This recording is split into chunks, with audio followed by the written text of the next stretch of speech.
아무나 똑같은 자리에 들어가면 누구나 그 자리만 들어가면 부자 되니까 편하게 해요. 그래서 부모님 때 아니면 더 오래전부터 아마 풍수 전문가가 따로 계신 걸로 알고 있습니다. 이 사람이 뭐 가진 능력이나 역량으로는 부자가 될 수 없어요. 그냥 뭐 지금 평범해. 근데 이런 사람들이 풍수지리적으로 좋은 데 가면은 부자가 될 수 있는. 아니 이제 뭐 제가 이제 작가님 책을 보면서 굉장히 놀라웠던 것은 뭐 풍수지리에 대한 책은 저도 이제 대학교 때 몇 권 보긴 봤거든요. 뭐 공부 차원에 이렇게 호기심 차원에서 봤는데 작가님의 책은 정말 그 전국의 수많은 아파트들을 다 이제 현대적으로 보셔가지고 거기가 어떻고 저쩌고 다 쓰신 거잖아요. 진짜 궁금한 게 일단 서울의 전통적으로 부촌이라고 하는 이제 뭐 평창동도 있고 뭐 압구정동도 대표적인 부촌 하잖아요. 그런 곳들은 풍수지리적으로 확실히 좋긴 좋은가요? 근데 대체적으로 말씀하신 곳들을 가보면 배산임수와 자청룡, 우백 그 형국이 좋습니다. 다만 약간 좀 산세들이 좀 센 곳들도 많습니다. 그러면 이제 그런 자리에서 우리나라에서 큰 부를 이룰 만큼의 이렇게 성공을 하려면 그런 자리에서는 완전히 그 기운과 합의되는 분. 우리가 사주학적으로도 기가 써야지 무조건 아무나 똑같은 자리에 들어가면 누구나 그 자리만 들어가면 부자 되니까 편하게 해요. 그래서 그 터와 맞고 또 그 자리에 얼마나 풍수 설계를 잘 해서 잡느냐. 이것도 큰 숙제라고 보는데, 자, 그분들은 대체적으로 부모님 때 아니면 더 오래전부터 아마 풍수 전문가가 따로 계신 걸로 알고 있습니다. 그럼 궁금한 게 아까 말씀하신 대로 뭐 우리가 흔히 전통적으로 많은 부촌이라는 곳에 산다고 하더라도 다 부자가 되는 것도 아니고 또 그 자리에도 망하는 경우도 있는 거잖아요. 맞습니다. 근데 이제 부촌이 되는 경우도 있고 가난한 동네가 되기도 하는데요. 이거 재밌는 부분인데요. 만약에 내가 이 자리는 부자가 될 수 있는 터야 하고 소개를 이렇게 했습니다. 그러면 이제 터까지 들어가셨으면 풍수 설계까지 해서 들어가면 진짜 99% 부촌이 됩니다. 근데 자기 알아서 이렇게 풍수 설계와 좌향을 해서 자기가 알아서 지었습니다. 근데 자기가 했는데 부자가 됐어요. 부자가 되면 두 번째 들어오는 사람한테 첫 번째 들어온 사람이 내가 이렇게 해서 성공했으니까 너도 이렇게 지어봐, 이쪽 방향으로. 그렇게 하면 우리나라는 좀 보이지 않는 텃세가 거기서 시작됩니다. 1번이 남향으로 지으면 2번이 들어간 분도 남향으로 지어야 됩니다. 그럼 이제 다행히 1번이 성공한 집은 2번, 3번들도 그대로 따라했다가 부자 동네가 만들어져요. 근데 하필 1번이 들어갔는데 망하는 방향을 했어요.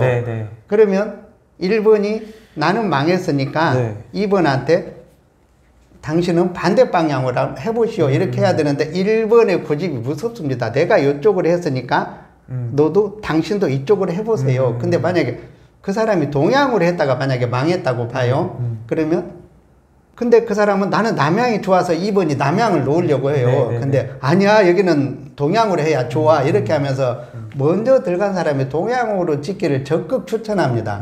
그럼 우리나라 사람들은 먼저 들어간 사람들의 말을 잘 듣습니다. 대체적으로 굳이 뭐 분란 일으키면 뭐 하겠니 싶어서. 그러면 2번이 별로 풀리지를 않습니다.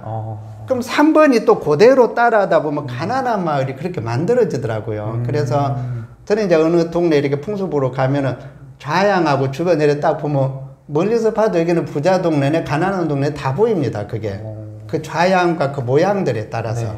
부자인 마을과 가난한 마을의 약간 생성의 원리를 말씀하신 거잖아요. 그럼 이게 그 풍수의 기운이라는 게 어느 정도인지가 궁금한데, 예를 들어서 한 개인이 있다고 했을 때 이 사람이 뭐 가진 능력이나 역량으로는 부자가 될 수 없어요. 그냥 뭐 지금 평범해. 근데 이런 사람들이 풍수지리적으로 좋은 데 가면은 부자가 될 수 있는지도 궁금하고, 또 반대로 이 사람은 정말 능력이 뛰어나고 좋은데 풍수지리적으로 너무 안 좋은데 집을 잡았어요.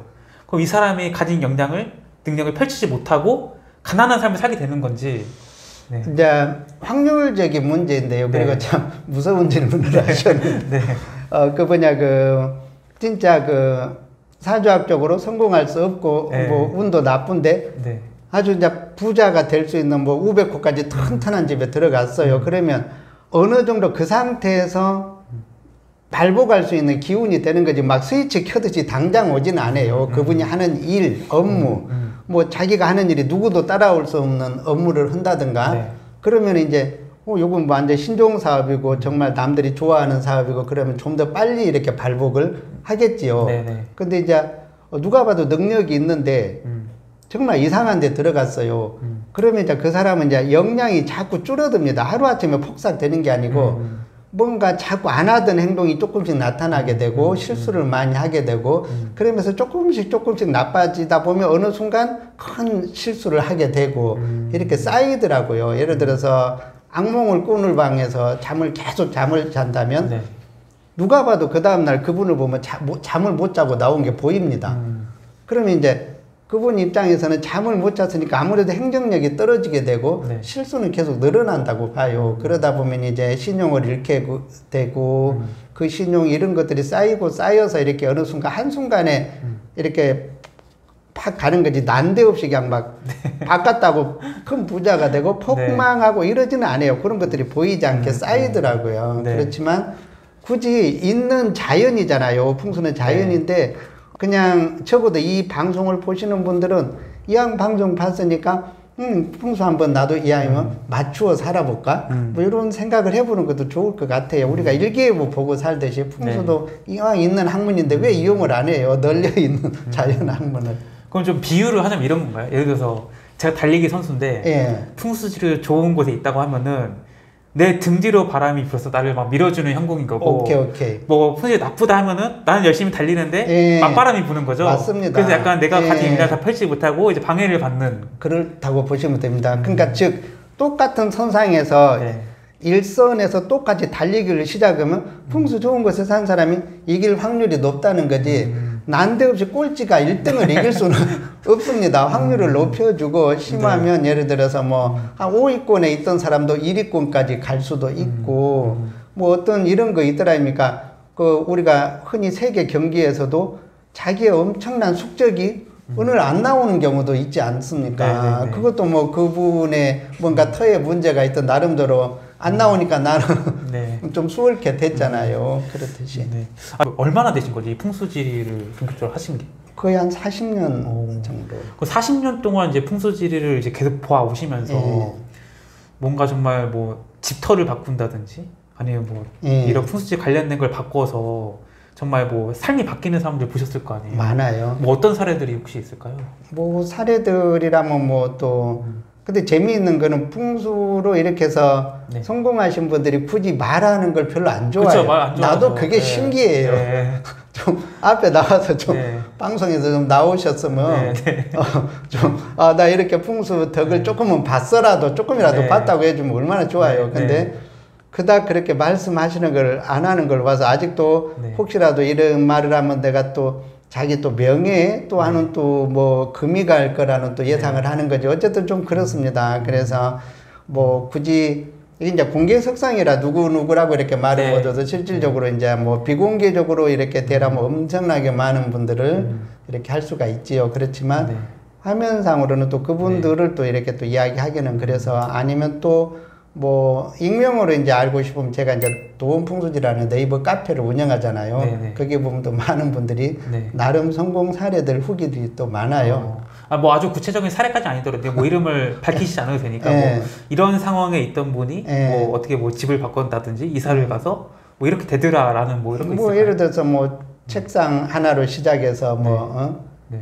빌딩에 들어가신 분도 계시고 책상 하나로 뭐 사업을 말씀하시는 그러니까 사업을 계속 이렇게 늘려가시다가 네. 또 뭐 원룸에서 시작해서 뭐 또 아파트 또 큰 아파트까지 들어가게 되시고 또 거의 뭐 더 재미있는 사례는 그 또 뭐 아기가 일생 안 생기다가 방을 바꾸고 다시 이제 그분께서 이렇게 정신이 이렇게 좀 맑아지시면서 집을 바꿔서 그리고 이제 뭐 12년 만에 그 아기가 들어선 집도 있고 그래서 이제 그 사례들이 많아요. 또 그렇게 또 특히 이제 그 기가 빠지는 방에서 이렇게 또 아기를 이렇게 잉태를 하게 되면 아기가 태어나도 위험하거든요. 내 아플 수도 있고 그래서 기가 좋은 방에서 아기를 가지는 것도 중요하고 또 뭐냐 그 뭐 여기는 워낙 또 인터넷에도 많이 올라와 있으니까 말해도 되는 곳인데, 이제 평택에 이제 타쿠미 우동 같은 경우도 이제 풍수 배치로 이제 그 주방까지 다 이렇게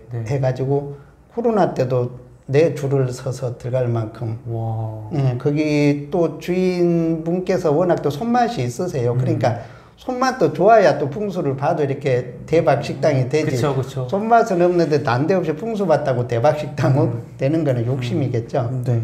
아니, 그러면은 이게 작가님은 이제 딱 뭐 어느 산에 올라가든지 아니면은 뭐 땅의 모양을 딱 보면은 이게 기운이 느껴지는 건가요?